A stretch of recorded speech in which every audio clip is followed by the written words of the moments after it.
Frères et sœurs, nous célébrons donc la solennité du Christ roi qui termine ce que l'Église appelle le temps liturgique, l'année liturgique. Voilà, nous sommes au bout de l'année liturgique. Et la semaine prochaine, nous entrerons, toute l'Église rentrera dans le temps de l'Avent. L'Avent qui signifie la venue et donc pour nous l'attente de la venue du Sauveur. Le texte que vous avez entendu a un goût de carême, un petit goût de Semaine Sainte, puisque vous assistez à la mort de Jésus sur la croix, ou en tout cas à l'instant qui précède sa mort chez Saint Luc. Jésus est sur la croix, il meurt, raillé et moqué par les hommes qui l'entourent. Et un seul, vous l'avez entendu, un seul le comprend, un seul voit juste un des deux malfaiteurs. Regardez cette scène comme un tableau, regardez cette scène comme une station du chemin de croix. Vous pourrez aller contempler notre nouveau chemin de croix et contempler la crucifixion là-bas. Cette scène est comme en un flash le résumé de toute l'histoire humaine. En un flash, vous avez comme la vérité de votre propre vie. En un flash, l'Esprit Saint vous montre ce qui se joue entre vous et Dieu. C'est le flash qui vous montre le jugement de Dieu sur le monde et sur chacun d'entre nous. Et donc en un instant, quand vous contemplez cette station du chemin de croix, quand vous assistez à cette scène, quand vous la voyez, quand vous la représentez, vous avez le tribunal de Dieu, en fait. Dans la plupart du temps, dans la plupart des rencontres de Jésus dans l'évangile de Luc, vous avez toujours un personnage, Jésus rencontre un personnage, et il y a toujours un troisième personnage qui débarque, qui déboule, et que Jésus prend en témoin. Par exemple, en Luc 7, vous avez cette fameuse rencontre entre Jésus et la prostituée. Jésus est chez un pharisien qui s'appelle Simon, et une prostituée arrive. Jésus rencontre Zachée, et vous avez la foule qui rumine. Le père accueille le fils prodigue, le fils cadet, et vous avez le fils aîné qui arrive. Vous avez le pharisien qui prie dans le temple, dans l'histoire de Jésus, et vous avez le publicain qui apparaît et qui prie derrière. Dans toutes les rencontres de Jésus dans l'évangile de Luc, vous avez toujours un contraste entre deux attitudes. Ce sont deux pécheurs qui sont toujours pris sur un pied d'égalité par le Christ, mais vous avez deux réactions. L'une que je qualifierais de mauvaise et l'autre bonne, si tant est que ces qualificatifs puissent aller. À chaque fois, ces rencontres veulent provoquer un sursaut chez le lecteur, c'est-à-dire chez vous. À chaque fois, ces rencontres veulent vous dire « Où es-tu dans la scène ? Es-tu le bon ou es-tu le mauvais ?» Et bien sûr, dans le passage que vous avez entendu, de la même manière, vous avez deux attitudes, une mauvaise et une bonne. Et c'est ce que je vais essayer d'expliquer. Je vous invite à prendre des notes. C'est toujours l'occasion de garder un petit quelque chose pour la semaine, que ce soit un verset ou que ce soit une de mes paroles, ma foi, si parfois mes paroles peuvent vous toucher. Ce qui compte, c'est la parole de Dieu. Donc j'ai trois points. La première, c'est le pécheur. On va dire la mauvaise réaction. Le pivot, c'est le sauveur. C'est mon deuxième point. Le sauveur qui est au milieu, c'est Jésus. Et puis enfin, troisième point, c'est le sauvé. C'est évidemment la bonne réaction devant l'attitude de Jésus ou à l'écoute de ce que dit Jésus. Le pécheur. Vous avez trois types de pécheurs, trois sortes de pécheurs dans l'évangile que vous avez entendu. Le premier, ce sont les chefs du peuple qui raillent Jésus, qui disent des choses très importantes. Je vais y revenir. Vous avez les soldats romains, qui sont le pouvoir militaire, le pouvoir païen. Et puis enfin, vous avez le malfaiteur qui injurie Jésus. Ce malfaiteur, c'est chacun d'entre nous. C'est vous, c'est moi, c'est n'importe quel kidam qui se retrouve cloué sur la croix à côté de Jésus. Chez ces pécheurs, vous sentez d'abord la première chose, c'est de la colère. On sent, je ne sais pas si vous sentez la colère dans les réflexions de ces hommes et de ces femmes. Vous-même, peut-être ce matin, vous avez de la colère en vous. Vous pouvez être en colère devant la souffrance. Vous pouvez être en colère devant le mal. Vous pouvez être en colère devant le mal que vous avez commis ou devant le mal que vous avez subi. Et au fond, cette colère vous fait souffrir. Et bien souvent, elle vient d'un sentiment profond d'injustice. Nous sommes en colère devant l'injustice, parce que la justice, elle est gravée dans notre cœur et que nous avons une immense soif de justice. Et souvent, quand nous nous sentons attaqués, c'est parce que nous nous sentons bafoués dans la justice qui nous revient de droit. Alors, puisque c'est un problème de justice, eh bien le pécheur va demander justice à Dieu. Il va attenter un procès contre Dieu. Qu'est-ce que tu fais? Tu ne vois pas que je souffre? Qu'attends-tu pour agir? Et on lui en veut, nous lui en voulons, pour son apparente passivité. La deuxième chose, c'est la déception. Les chefs du peuple sont déçus parce que Jésus n'est pas le Messie qu'ils attendaient. Ce n'est pas le bon candidat. Il ne passe pas les entretiens. Eux, ils attendaient un Messie qui les conforte dans leur pouvoir, qui leur dise « Les gars, vous êtes super, vous faites du super boulot, et je vais encore mieux faire rayonner le temple de Jérusalem, et je vais, rejeter les païens à la mer, et le peuple d'Israël pourra, rayonner sur le monde entier. » Régner sur le monde entier. Au fond, ils cherchent, ils attendent un Messie qui se mette au service de leurs ambitions.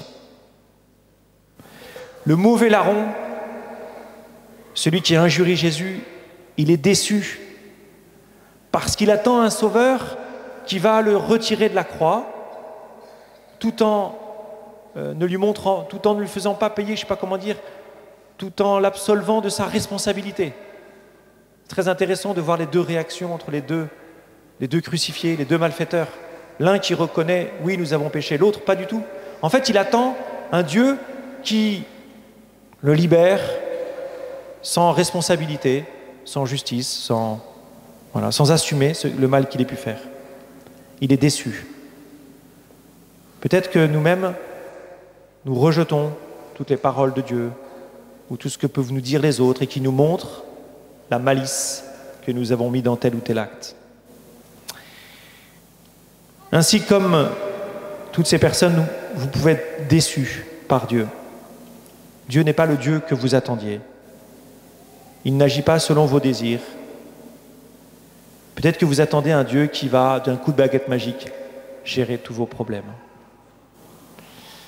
Au fond, vous voyez dans cette parole « Sauve-toi toi-même », il y a comme une tentation. On veut mettre Dieu à son service. On veut arracher le salut. En fait, on veut avoir le lot, on veut avoir le cadeau, on veut avoir ce que Dieu donne sans entrer en relation avec Dieu lui-même. On veut bien ce que donne Jésus, mais on ne veut pas de Jésus. On veut bien ce que donne Jésus, mais on ne veut pas de Jésus. Alors le Sauveur, deuxième point, « Amen, je te le dis, aujourd'hui avec moi, tu seras dans le paradis. » C'est le verset, c'est un des versets que vous pouvez apprendre par cœur pour cette semaine. Je te le dis, aujourd'hui avec moi, tu seras dans le paradis. Immense phrase de Jésus, immense phrase de salut. Amen, je te le dis, c'est performatif, c'est efficace, ça se réalise. Amen, je te le dis. La deuxième chose, c'est aujourd'hui. Comme pour Zachée, Dieu vient aujourd'hui dans vos vies. C'est aujourd'hui que Dieu vous sauve, pas demain. Pas demain, pas après-demain, n'attendez pas. Accueillez le salut que Dieu veut vous donner aujourd'hui. Laissez-vous, petit exercice, vous pouvez vous laisser, accueillez l'imprévu d'aujourd'hui. Est-ce que cet imprévu, ce n'est pas au fond Dieu qui surgit dans vos vies? Quel accueil allez-vous faire aujourd'hui à quelque chose ou à quelqu'un d'imprévu? Ensuite, il y a ces deux mots, avec moi. C'est le secret. Tout est là, avec moi. Il n'y a pas de salut sans le Christ. Il n'y a pas de don sans le donateur. Il n'y a pas de don sans relation avec celui qui donne. Le salut n'est pas un cadeau ou un paquet que je reçois d'Amazon, que je déballe. Le salut, c'est un don qui est fait par une personne qui s'appelle Jésus-Christ et il est indissociable de celui qui donne. Il n'y a pas de chose à recevoir, de grâce à recevoir de Dieu sans relation avec celui qui donne. En gros, l'enjeu de ce texte, c'est de développer votre relation à Jésus-Christ. C'est de développer votre relation à Jésus-Christ. Pour nous, je parle peut-être à ceux qui ont l'habitude d'aller à la messe, pour vous qui venez à la messe, tout se joue à la messe, justement. Parce que c'est à la messe que vous allez rencontrer le Christ. À la fois par la communion, au sens où vous allez communier au corps du Christ, vous allez rencontrer Jésus personnellement, et dans la rencontre de vos frères. Car Jésus, c'est non seulement le Christ que vous allez recevoir à la communion, mais c'est aussi ceux et celles que vous allez rencontrer aujourd'hui. Enfin, tu seras dans le paradis.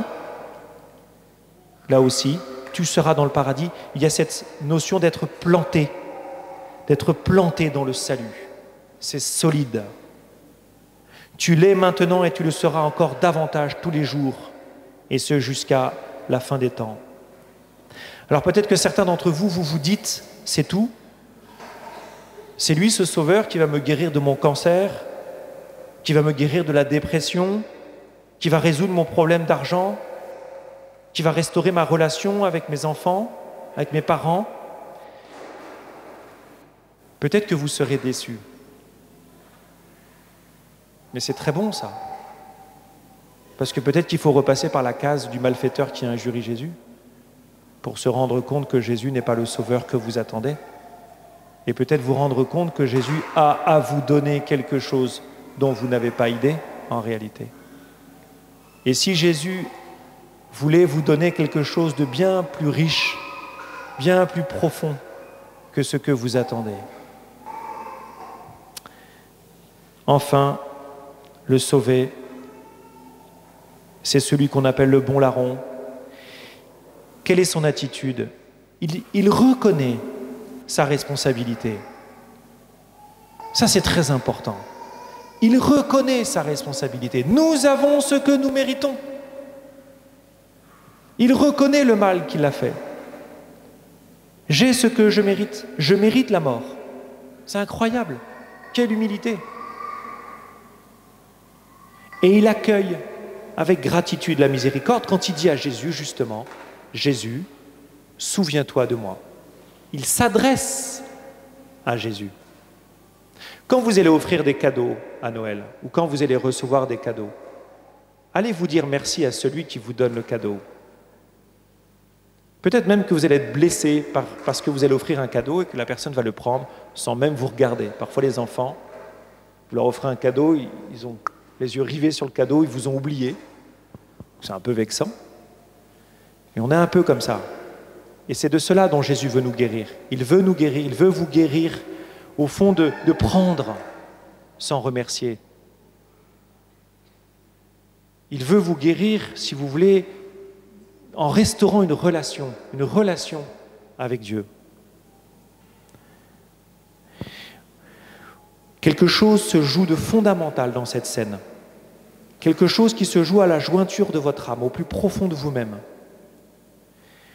Oui, vous souffrez, sans doute. Est-ce que cette souffrance vous pousse à exiger ou est-ce que cette souffrance vous pousse à recevoir? Le bon larron souffre, il est sur la croix et il accueille. Il accueille Jésus lui-même. Voilà comment passe le salut, par la relation avec le Christ. C'est ça la vérité du salut. Et ce n'est pas narcissique de la part de Dieu, car nous sommes relation, vous êtes relation, et le salut est justement la guérison des relations. Je conclus.